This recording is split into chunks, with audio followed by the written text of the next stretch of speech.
Simple pendulum का time period उसकी string की लेंथ के ऊपर डिपेंड करता है।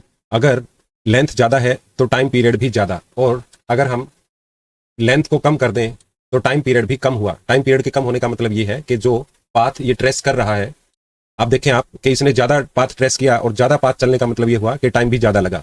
और अगर हमने इसकी स्ट्रिंग की लेंथ को अगर हमने कम कर दिया तो टाइम पीरियड भी कम हो रहा है।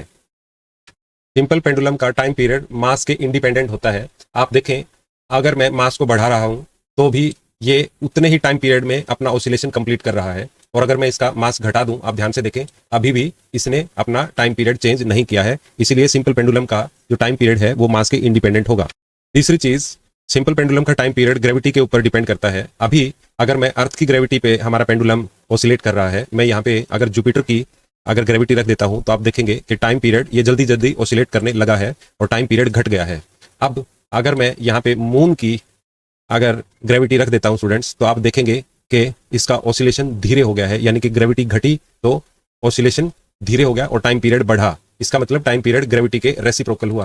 और आप देखें कि मून के बाद मैंने सीधा जुपिटर पे कर दिया है, तो यहाँ पे ग्रेविटी बढ़ गई, तो ये जल्दी जल्दी ऑसिलेट करने लगा और टाइम पीरियड भी घट गया।